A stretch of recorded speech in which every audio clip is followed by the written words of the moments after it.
country before it erupts into civil war.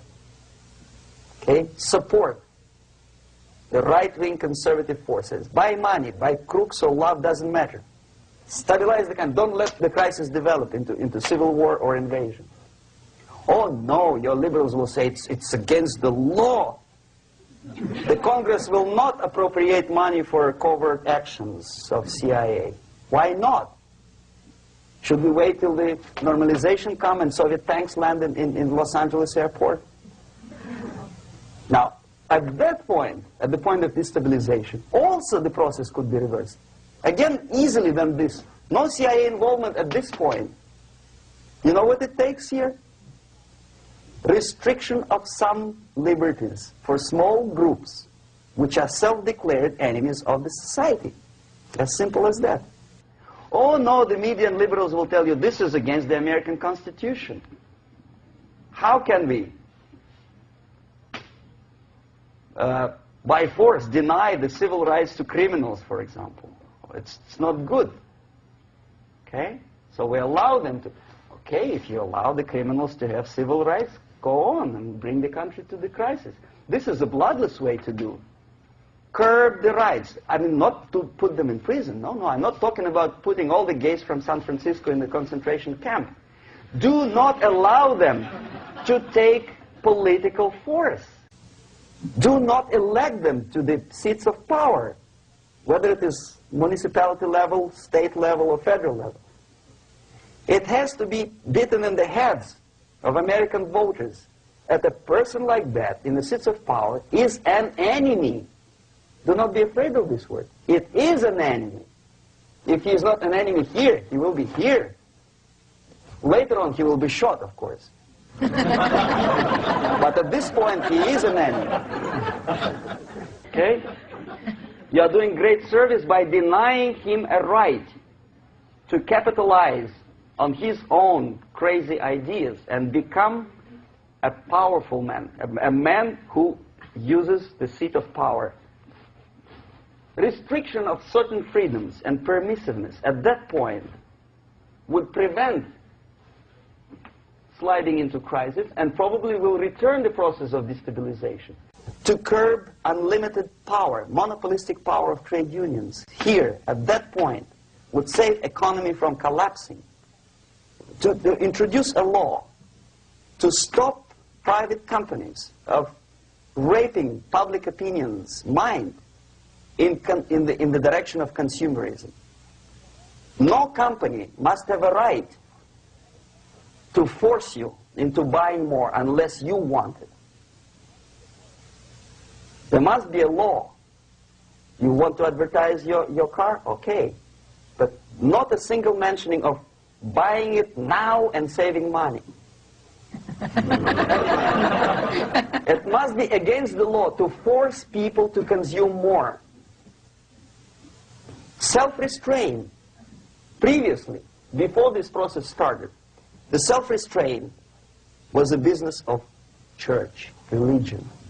Because our preachers, the fathers of church, would tell us, material values are good, but it's not the prime function of human being. Because you have to live with something. Obviously, the design for our life is not to consume more deodorants. There must be something greater. If such a complicated instrument as human body was created, obviously there must be some higher purpose for that. And it's very easy to avoid destabilization by denying the greedy companies one little freedom, one little liberty, forcing you into turning yourself into processors of unwanted products and goods. They turn you into machines, like the worm who there's inlet and outlet. So, and how long an average appliance lasts these days? Less than a year. Why? Where's workmanship? Well, we want you to buy more. Okay. Destabilization process could be easily overcome if, as I say, the society, by its own will or after persuasion by the leaders, will come to the idea of self-restraint. It's so hard, we want to consume more. But you have to. Unless you will come to this stage, when, as we say in Russia, if Sahara Desert ever becomes a communist state, there will be shortage of sand. So you have to curb your... you have to curb your expectations at this point before it's too late. But no, we don't want to do it. Demoralization process. Again, it's the easiest thing to reverse. First of all, by restricting import of propaganda. The easiest thing to do. Unlimited, unrestrained import of Soviet literature, Soviet journalists, giving Soviet propaganda and ideological agitators equal time on American TV network. It has to be stopped. And it's easy. They won't be offended, mind you. As a matter of fact, they will respect America more. But when my former colleague Vladimir Posner appears on Nightline, and Ted Koppel asks him, well, Vladimir, what do you think about this? And what can he think? He's an instrument of propaganda. He thinks what Comrade Andropov tells him to think. He's just a nice, articulate mouthpiece of the Soviet subversion system. And Ted Koppel makes you believe that my friend Vladimir Posner thinks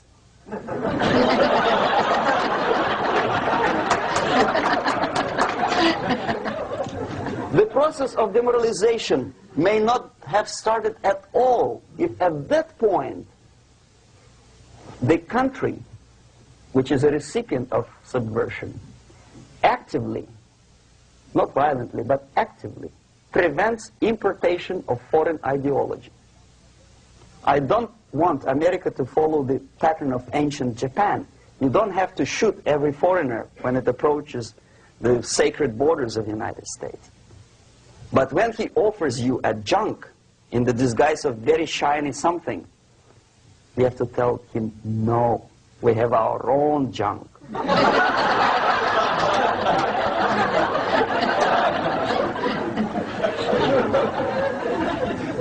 If at that point the society is strong, brave, and conscientious enough to stop importation of ideas which are foreign,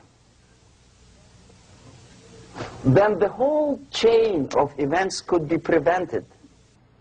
Recently I've been to the Philippines, and I was shocked how in big cities like Manila, children listen to deafening music.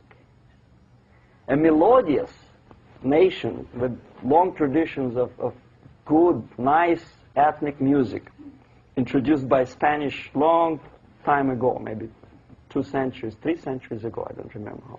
All of a sudden listen to musical garbage, blasting their radios at full blast, at full volume. Why? In India, I spent many years watching the reactions of Indians walking out of movie theaters after seeing Hollywood production. They couldn't figure out why Americans are so wasteful. They smash their cars, their shiny cars, every 5 minutes. How come they shoot each other for $500,000? Is it true that they're so obsessed with sex?